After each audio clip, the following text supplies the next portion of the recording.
Así que el jam de Meghan Markle no es lo único que no se mueve como todos esperaban, porque en el Reino Unido, William acaba de detener físicamente a su padre para evitar que entregara una de las residencias más simbólicamente importantes de la monarquía a Camilla. Y la forma en que lo hizo fue tan directa y tan cargada de implicaciones constitucionales que la familia todavía está tratando de averiguar qué significa realmente la repercusión. El documento ya estaba sobre la mesa. El rey Carlos había elegido la residencia, aprobado la transferencia y estaba básicamente listo para firmar y dar a Camila el control permanente. Pero antes de que esa firma pudiera ocurrir, William entró en la habitación y detuvo la decisión de golpe, no con una sugerencia susurrada, no con un memorándum retrasado, no con una suave petición de reconsiderar. El futuro rey declaró que ninguna residencia perteneciente a la corona se entregaría sin una votación formal, y honestamente, el hecho de que tuviera que decirlo en voz alta lo dice todo sobre lo avanzado que ya estaba este plan. Antes de analizar todo el lío, si te interesan las inmersiones profundas en la realeza, donde realmente miramos los documentos y las líneas de tiempo en lugar de solo los titulares, debes suscribirte a Crown Watch para no perderte lo que viene a continuación. De acuerdo. Así que Carlos había esperado preguntas. Probablemente esperaba oposición, pero no esperaba que su hijo entrara y colocara físicamente su mano sobre la autorización sin firmar.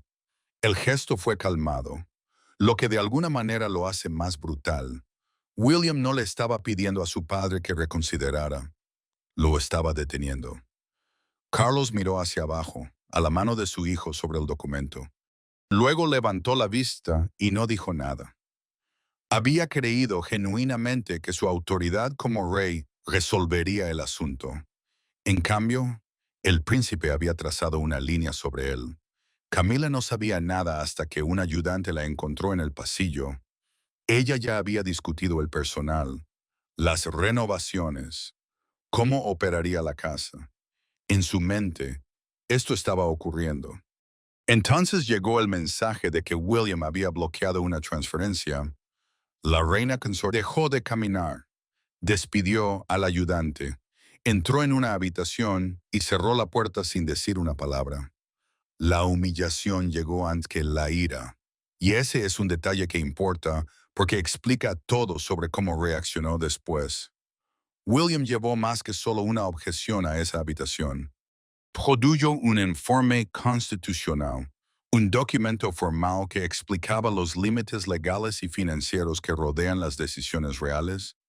El informe mostraba que el control permanente no podía otorgarse de forma privada, mientras la seguridad, el mantenimiento y los costos ceremoniales permanecieron vinculados a la financiación de la corona.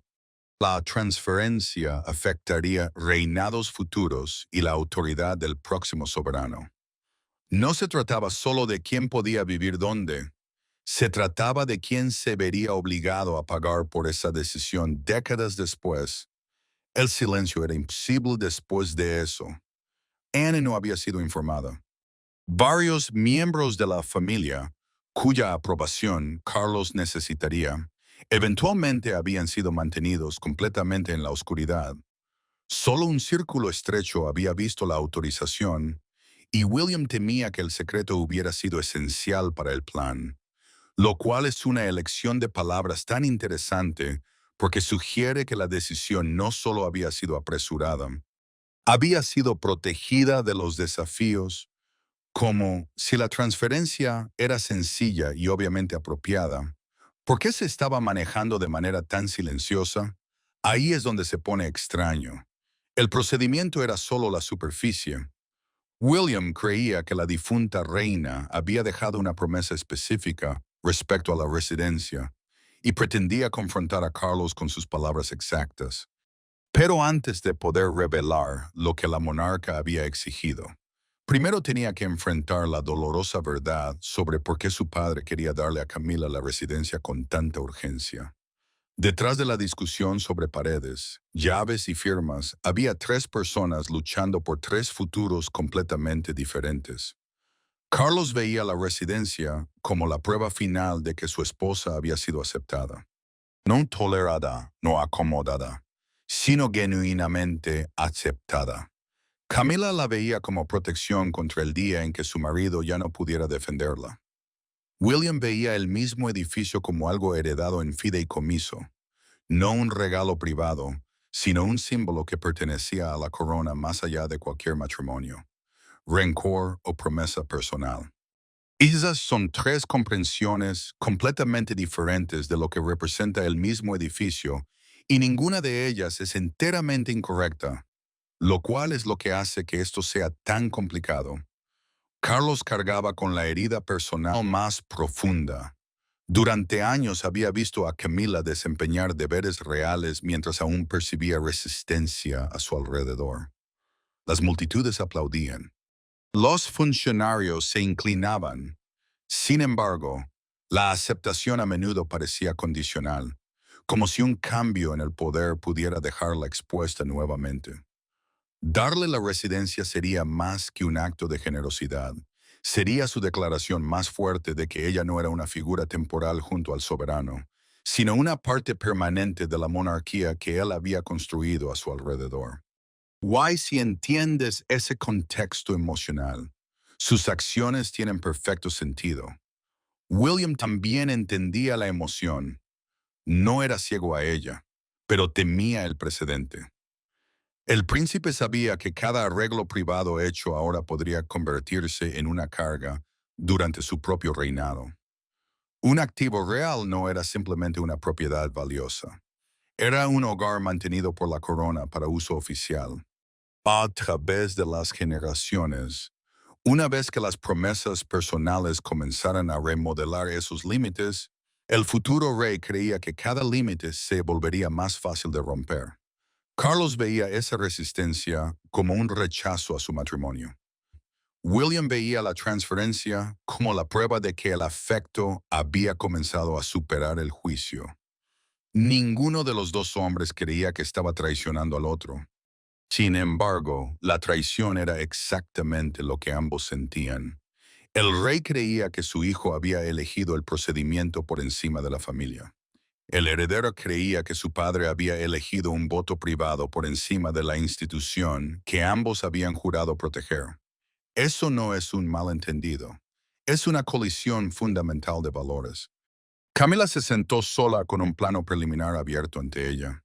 Estudió las habitaciones marcadas. Luego dobló el documento y lo devolvió a su carpeta. Su ira era real, pero el miedo corría debajo de ella. La intervención de William había expuesto la verdad que ella había tratado de no enfrentar.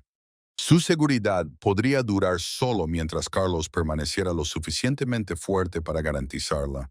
Esa es una posición aterradora en la que estar. Y explica por qué la residencia importaba tanto para ella, más allá de solo el estatus o la comodidad. Catherine había entendido ese peligro antes de que comenzara la confrontación. Durante una conversación privada, William admitió que desafiar a su padre podría causar un daño duradero. Ella no le dijo qué hacer. En cambio, la princesa advirtió que el silencio se convertiría en consentimiento una vez que se firmara la transferencia.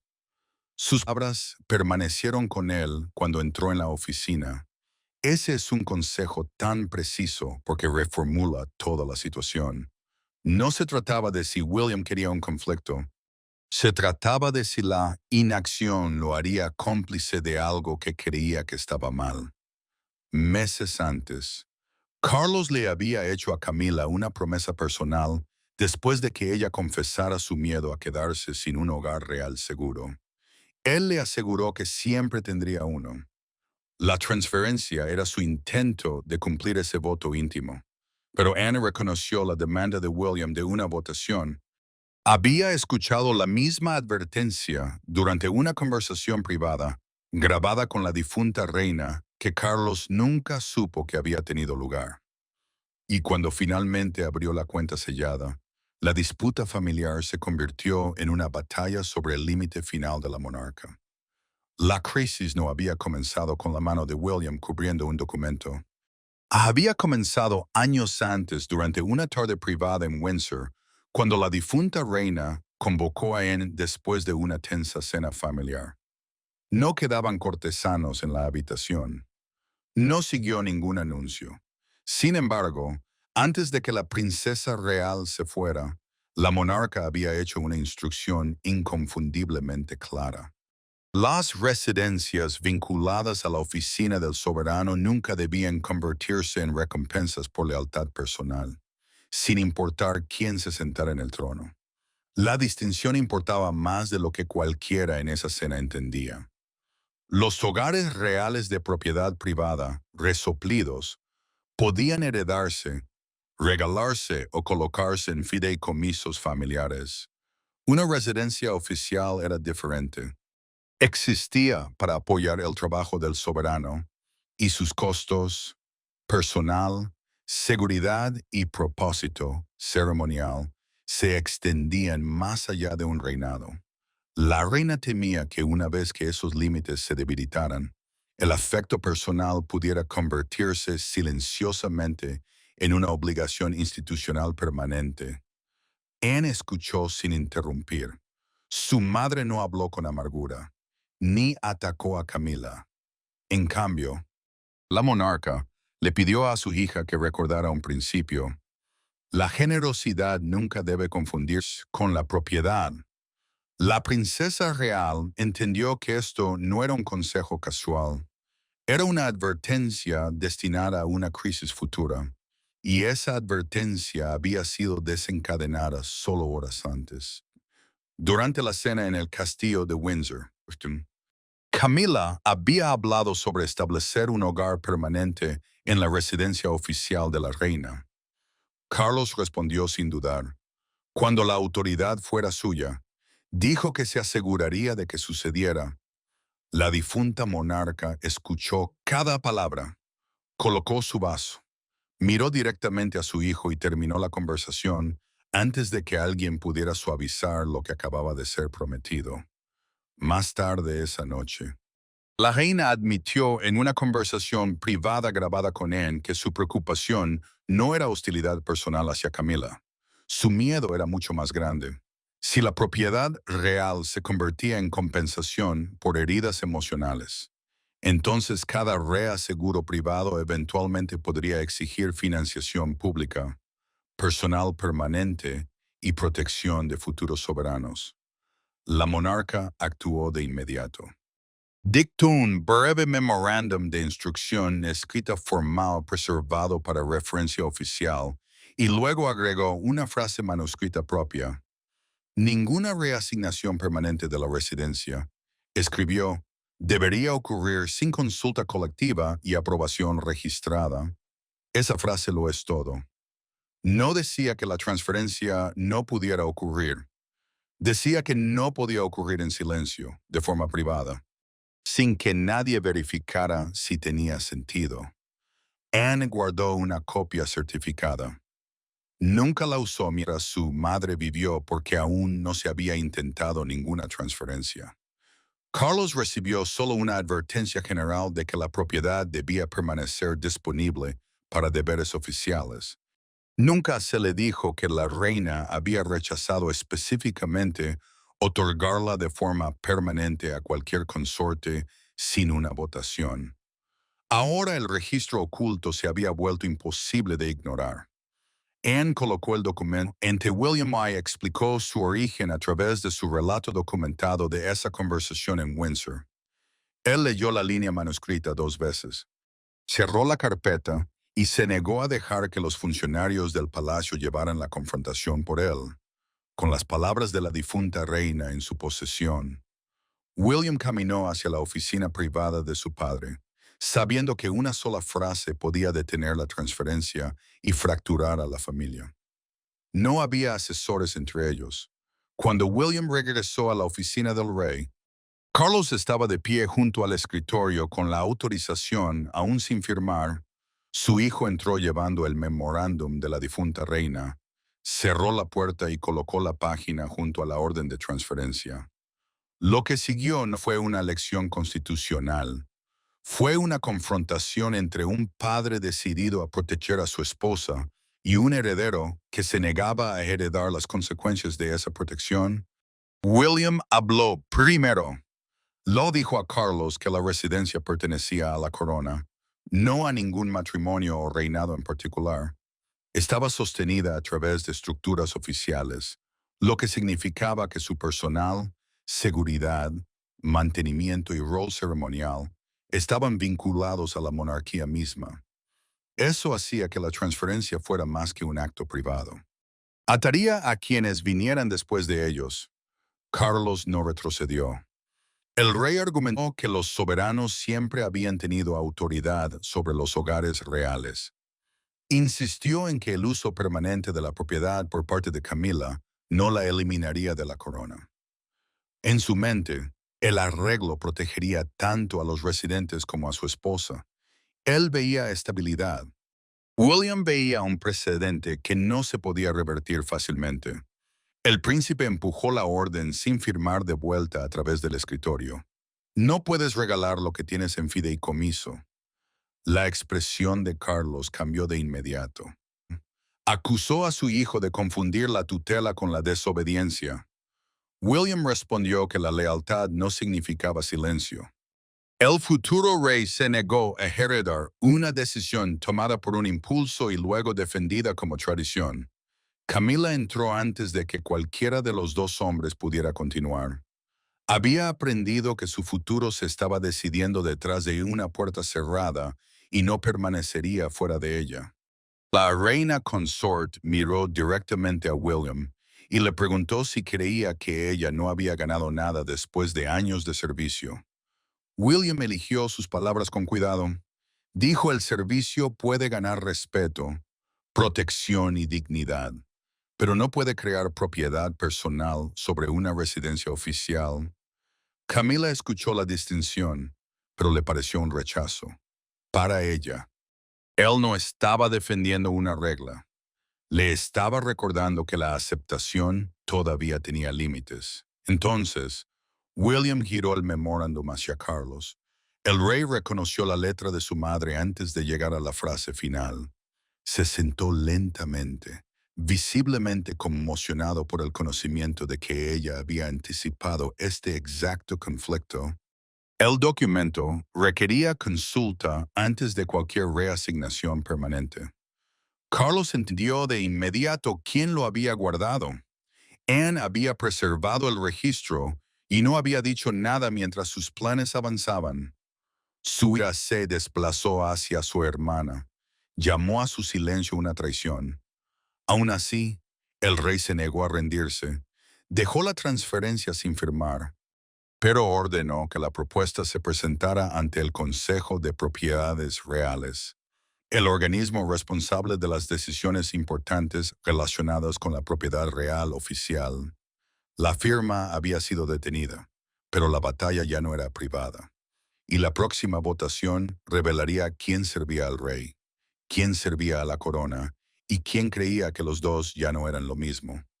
Una vez que la propuesta entró en la Cámara del Consejo, una moción tuvo que disfrazarse a sí misma como procedimiento. Cada silla estaba ocupada. Cada documento había sido numerado. Sin embargo, debajo del lenguaje formal se encontraba la misma pregunta peligrosa. ¿Podría el rey usar el poder institucional para satisfacer una promesa personal?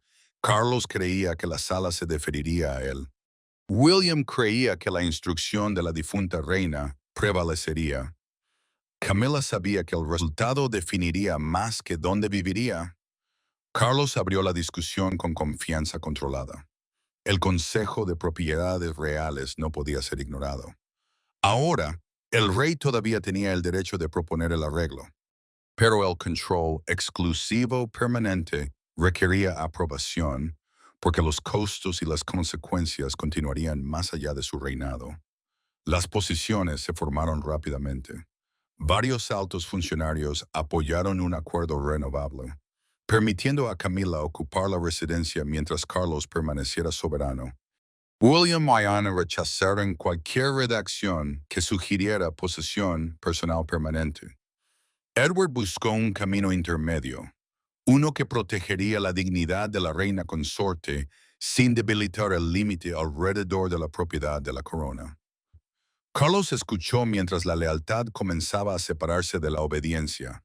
Cada orador se dirigía a él con respeto, pero el respeto no se convertía en apoyo. El rey golpeó un dedo contra la mesa mientras se planteaba otra objeción. Luego notó que William observaba el gesto y su mano se quedó quieta. El futuro rey no dijo nada. No necesitaba hacerlo. Su silencio llevaba la presión de todo lo que ya había pasado entre ellos. Anne abrió el memorándum de la difunta reina y comenzó a leer. La princesa real mantuvo su voz firme a través de la redacción formal. Luego llegó a la línea final manuscrita, hizo una pausa, tragó saliva y continuó. Su lectura documentada confirmó que ninguna reasignación permanente debía ocurrir sin consulta y aprobación registrada. Honrar la instrucción de su madre significaba causar dolor a su hermano, y ella sintió cada palabra de ello. La Cámara se tensó aún más cuando se descubrió una cláusula financiera. La transferencia original habría colocado los costos a largo plazo de renovación, personal y seguridad bajo la financiación de la corona. Incluso si Camila más tarde dejara de desempeñar deberes oficiales, lo que se había presentado como un arreglo de vivienda ahora parecía una obligación permanente impuesta a reinados futuros. Ese es el detalle que lo cambia todo. No se trataba solo de quién obtenía las llaves. Se trataba de quién obtenía la factura, potencialmente para siempre. William finalmente ofreció un compromiso. Apoyó el uso completo de la residencia por parte de Camila durante el reinado de Carlos con completa dignidad, protección y apoyo del hogar. Pero una vez que ese reinado terminara, la propiedad regresaría automáticamente al uso irrestricto de la corona. Su propuesta demostró que no estaba tratando de echarla, estaba tratando de evitar que una promesa temporal se convirtiera en ley permanente. El consejo permaneció dividido. Carlos no podía simplemente imponer la transferencia, pero podía retirarla, enmendarla o defenderla hasta la votación final. Todas las voces cayeron en silencio cuando el rey alcanzó el documento original. Carlos había entrado en la cámara decidido a cumplir su promesa. Pero la cláusula oculta dentro de esa promesa ahora lo obligaba a elegir entre proteger a Camila y proteger la autoridad que dejaría a William. La decisión llegó a Camila antes de que se preparara la declaración oficial. Se le permitiría usar la residencia como reina mientras Carlos permaneciera soberano, pero no se convertiría en su propiedad real permanente. No se garantizaría ningún derecho futuro. Ninguna transferencia personal sobreviviría al reinado. La distinción parecía técnica en el papel. Sin embargo, cuando la escuchó pronunciada en voz alta, Camila entendió el veredicto emocional de inmediato. Podía habitar la residencia de la reina, pero nunca podría poseerla. Carlos había retirado la propuesta original y aceptado el arreglo revisado de William.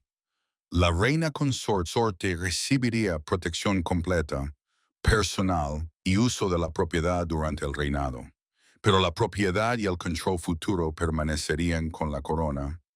Lo que una vez se había presentado como una promesa permanente se había reducido a un permiso temporal. Why esa diferencia cortó más profundamente de lo que cualquier declaración pública podría admitir. Las consecuencias comenzaron de inmediato. Los funcionarios congelaron los planes de renovación que involucraban cambios estructurales duraderos. Se revisaron los nombramientos de personal. Los documentos que describían la residencia como el futuro hogar privado de Camila fueron recuperados y reescritos. Cada alteración hacía que la decisión se sintiera más definitiva porque cada corrección eliminaba otro rastro de la certeza que Carlos le había dado. Camila se sentó sola con las llaves sin usar sobre la mesa. No las arrojó a un lado. No convocó a un ayudante. Cuando el rey entró, lo miró y preguntó solo, ¿alguna vez tuviste el poder de prometerlo? Carlos no pudo responder de inmediato. El silencio expuso todo. Finalmente admitió que había prometido certeza porque quería borrar años de rechazo e inseguridad. El monarca había creído que darle un hogar real permanente probaría que nadie podría dejarla de lado nuevamente. Camila escuchó. Luego le dijo que una promesa hecha sin el poder de cumplirla había ofrecido consuelo al principio y humillación al final. William pronto se enteró de cómo ella había interpretado el resultado. El príncipe fue informado a través de un informe privado del palacio de que Camila creía que él había usado el procedimiento para definirla públicamente como temporal. Esa acusación lo inquietó. Había protegido la institución, pero ahora entendía que la victoria en el papel aún podía dejar una herida lo suficientemente poderosa como para envenenar a la familia. Catherine respondió antes de que el daño se endureciera. En un mensaje escrito privado, la princesa explicó que la votación nunca había tenido la intención de eliminar a Camila de la vida real. Reconoció la crueldad de pertenecer a un sistema donde cada título de hogar y privilegio podía convertirse en un recordatorio de que la aceptación tenía límites legales. Camila leyó el mensaje 2 veces, pero no envió respuesta. En cambio, solicitó una reunión privada con William. Sin Carlos, sin asesores, sin declaraciones preparadas. El consejo había resuelto la cuestión de la propiedad. Pero detrás de una puerta cerrada, William y Camila estaban a punto de decidir si la familia podía sobrevivir al significado que cada uno le había atribuido. William esperaba ira cuando entró en el salón privado. En cambio, encontró a Camila de pie junto a una chimenea fría sin ayudantes, carpetas ni argumentos preparados entre ellos. Ella no le pidió que revirtiera la votación. Lo preguntó si alguna vez había tenido la intención de dejarla sentirse segura dentro de la monarquía. Su respuesta determinaría si la disputa terminaba como una corrección constitucional o se endurecía en una ruptura personal que ni Carlos ni la corona podían reparar. Camila puso una condición antes de comenzar. Nada de lo dicho en esa habitación se transmitiría a través de secretarios, asesores legales o declaraciones del palacio. William aceptó. Por primera vez desde que comenzó la crisis, hablarían sin el lenguaje institucional, protegiéndolos de la verdad. William explicó que su resistencia nunca había sido sobre eliminar su dignidad. Una vez que un soberano usaba la propiedad de la corona para saldar una obligación privada, dijo, el próximo monarca heredaba más que el gasto, heredaba el precedente. Se esperaría que el futuro rey defendiera una promesa que nunca había hecho, financiada a través de una institución que nunca estuvo destinada a servir a un matrimonio para siempre. Camila escuchó, luego reveló el miedo que había ocultado de todos excepto de Carlos. Su energía en declive y la creciente autoridad de William habían hecho que el futuro se sintiera incierto. La reina consort no sabía dónde pertenecería cuando terminara el reinado, o si su seguridad dependería de la buena voluntad de personas que nunca la habían aceptado completamente. La residencia había representado protección contra esa posibilidad. William no desestimó el miedo. El príncipe admitió que a menudo había tratado su rol como una realidad política en lugar de una humana. Se había centrado en las reglas, las consecuencias y la herencia, mientras ignoraba lo que significaba vivir junto a una corona que podía ofrecer estatus un día e incertidumbre al siguiente. No podía darle la propiedad de una residencia oficial, pero aceptó que su futuro no debería depender del afecto o de las lealtades familiares cambiantes. Luego ofreció otro camino. William apoyaría una residencia de por vida financiada de forma privada para Camila, asegurada a través de recursos reales personales en lugar de propiedad de la corona. Protegería su independencia sin atar a futuros soberanos ni eliminar un hogar oficial del uso institucional. Camila finalmente admitió la verdad. Nunca había necesitado ese edificio en particular, tanto como necesitaba la prueba de que no sería dejada de lado. Una vez que ese miedo fue respondido directamente, acepto respaldar la decisión del Consejo a través de una declaración grabada del Palacio. Su aceptación terminó con la excusa para un mayor conflicto. William regresó con Carlos llevando una solución, no una victoria. Cuando entregó la respuesta de Camila, el rey finalmente entendió que el obstáculo nunca había sido la crueldad de su hijo, sino el peligro oculto dentro de su propia promesa desesperada. Para la mañana, la disputa privada había escapado del palacio. Los radiodifusores interrumpieron sus programaciones. Los editores de periódicos reemplazaron las portadas planificadas. Multitudes se reunieron fuera del Palacio de Buckingham, divididas entre quienes creían que William había humillado a la reina y quienes veían su intervención como la primera prueba de que el futuro rey colocaría la restricción constitucional por encima de la presión familiar. Un documento sin firmar se había convertido en una prueba nacional de lo que la monarquía poseía, lo que meramente administraba y a quien servía en última instancia. Los funcionarios del palacio se movieron rápidamente. Su declaración formal confirmó que Camila retendría el uso completo de la residencia mientras Carlos permaneciera soberano, pero la propiedad misma permanecería permanentemente vinculada a la corona. La redacción enfatizó la continuidad, la rendición de cuentas y la aceptación unánime del arreglo revisado. Sin embargo, la explicación hizo poco para calmar el debate. Meramente dio a ambos lados un nuevo lenguaje para la misma batalla emocional. Los comentaristas se dividieron casi de inmediato. Algunos describieron a William como un heredero que había desafiado públicamente a un monarca reinante. Otros argumentaron que el príncipe había actuado de manera responsable al proteger la institución que un día heredaría. Un lado vio desobediencia, el otro vio preparación. Entre esos dos juicios se encontraba una familia ya herida, por lo que el público solo estaba comenzando a entender. Carlos desplegó el periódico de la mañana en el desayuno y encontró el titular esperándolo. William bloquea el trato de la Casa Real. El rey dobló la página hacia adentro antes de que Camila pudiera verla, pero ella ya había leído cada palabra. Ninguno habló. Su intento de protegerla llegó demasiado tarde. Al igual que su promesa original, William enfrentó el ruido fuera de las paredes del palacio. Al salir de un compromiso oficial, el futuro rey escuchó una voz alabándolo por proteger la corona. Otra lo acusó de humillar a su padre. Hizo una pausa solo por un momento. Luego continuó sin responder.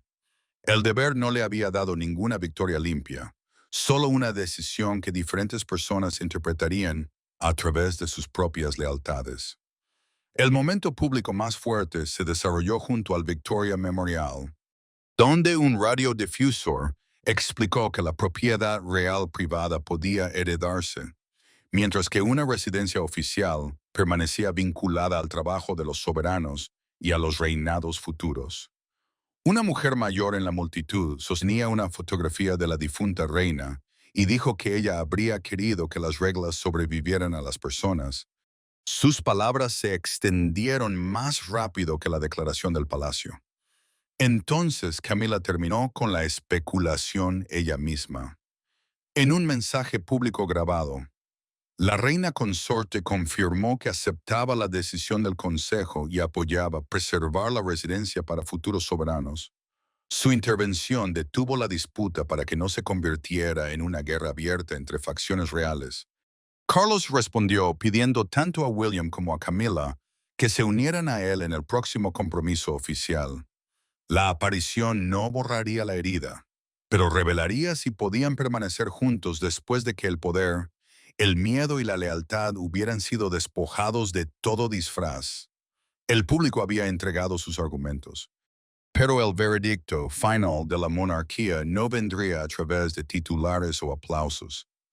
Vendría en la forma en que Carlos eligiera permanecer junto al hijo que lo detuvo. La resolución final no llegó con una renuncia dramática, un exilio o un castigo real. Llegó cuando Carlos entró en la recepción de Estado con Camila a su lado y William un paso detrás. Por un breve momento, el rey se detuvo.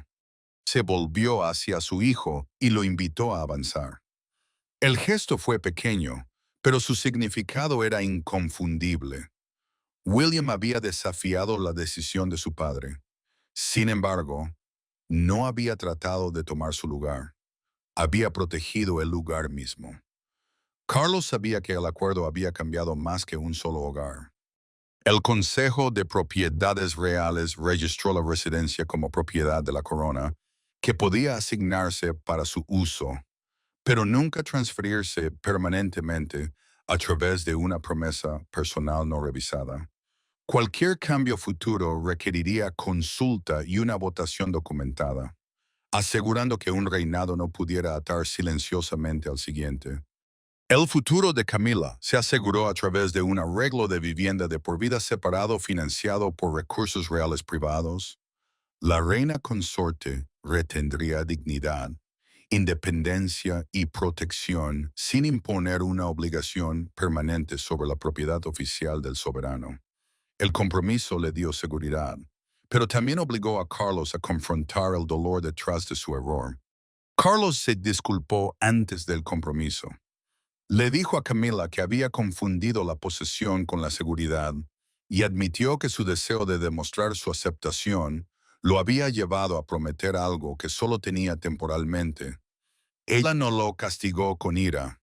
En cambio, le dijo al rey que la honestidad finalmente le había dado lo que la residencia nunca pudo certeza sin ilusión.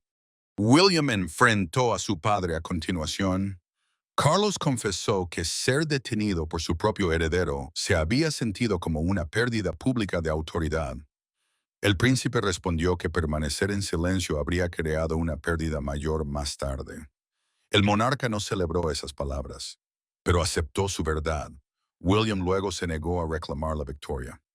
Pidió que ninguna declaración del palacio describiera el resultado como su triunfo. El futuro rey insistió en que la votación del consejo, la instrucción escrita de la difunta reina y el consentimiento grabado de Camila habían hecho legítima la decisión. Días después, Camila entró en la residencia, no como su propietaria, sino como la reina confiada con su cuidado. Canceló las alteraciones personales propuestas y pidió que una habitación honrara la historia de las consortes anteriores. El veredicto fue final. Carlos protegió a su esposa. William protegió la corona. Camila aseguró su futuro sin poseer lo que pertenecía a quienes la seguirían. La devoción personal había sido corregida antes de que se convirtiera en ley real permanente, y la monarquía emergió. Herida, restringida, pero aún en pie porque un futuro rey tuvo el valor de colocar su mano sobre un documento y preguntar si alguien realmente había verificado si esto estaba permitido.